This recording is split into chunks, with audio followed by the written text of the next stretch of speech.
نبی اکرم صلی اللہ علیہ وآلہ وسلم کی وفات کے بعد حضرت بلال حضرت ابو بکر کے پاس گئے اور ان سے کہا، اے خلیفہ رسول خدا، میں نے رسول صلی اللہ علیہ وآلہ وسلم کو کہتے سنا، مومن کے لیے بہترین کام خدا کی خاطر جہاد ہے۔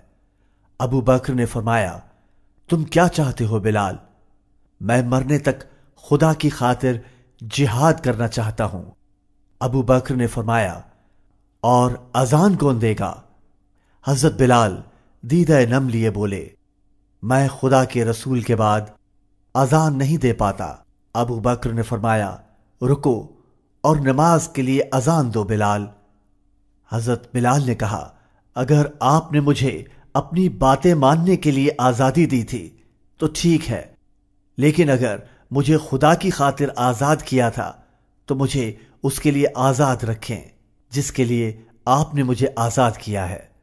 ابو بکر نے کہا، میں نے تمہیں خدا کی خوشنودی کے لیے آزاد کر دیا۔ اے بلال، جہاں چاہو وہاں جاؤ۔ بلال نے الشام کا سفر کیا جہاں وہ مجاہدین کے ساتھ رہا۔ رسول خدا کی وفات کے بعد بلال مدینہ منورہ میں قیام نہ رکھ سکے۔ جب بھی وہ نماز کے لیے پکارتے اور کہتے کہ میں گواہی دیتا ہوں کہ محمد اللہ کے رسول ہیں، وہیں غم اور افسردگی سے ان کی آواز گھٹ جاتی۔ اسی لیے وہ الشام کو گئے اور مجاہدین میں شامل ہوئے۔ کچھ برس بعد بلال نے حضور اکرم صلی اللہ علیہ وآلہ وسلم کو اپنے خواب میں دیکھا۔ انہوں نے کہا، اے بلال، یہ کیا سرکشی ہے؟ کیا اب بھی ہم سے ملنے کا وقت نہ آیا؟ بلال کا یہ سننا تھا کہ مدینے کے سفر کے لیے نکل پڑے۔ آپ صلی اللہ علیہ وآلہ وسلم کی قبر اطہر پر تشریف لے گئے اور اس وقت بھی غم سے نڈھال تھے۔ چنانچہ حضرت حسن اور حضرت حسین ان کے پاس آئے۔ آپ نے انہیں چوما اور گلے لگایا اور فرمایا، ہم چاہتے ہیں کہ آپ فجر کی اذان دیں۔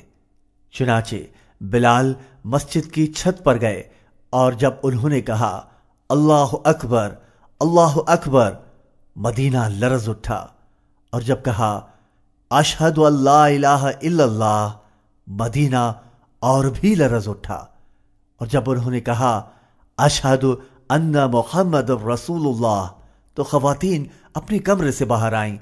اس دن سے پہلے کبھی اس طرح خواتین اور مردوں کو روتے نہ دیکھا۔ چنانچہ مسلمانوں نے ابو بکر سے استدعا کی کہ بلال کو اذان کے لیے مامور کریں۔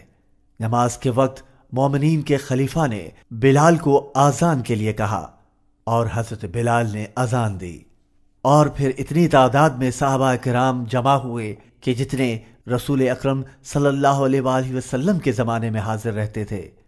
جب حضرت بلال اذان دے رہے تھے، صحابہ کرام زارو قطار رو رہے تھے، اور ان میں علی بن ابو طالب سب سے زیادہ رو رہے تھے۔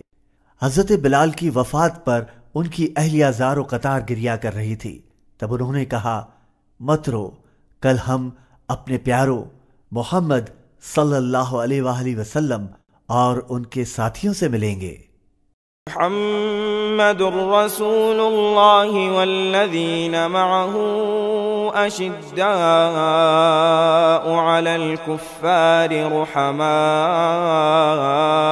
بینہم تراہم رکعا سجدا یبتغون فضلا من اللہ ورضوانا سیماہم فی وجوہہم من اثر السجود ذلك مثلهم في التوراة ومثلهم في الإنجيل كزرع أخرج شطأه فآزره فاستغلظ فاستوى على سوقه يعجب الزراع ليغيظ بهم الكفار وعد الله الذين آمنوا وعملوا الصالحات منهم مغفرة وأجرا عظيما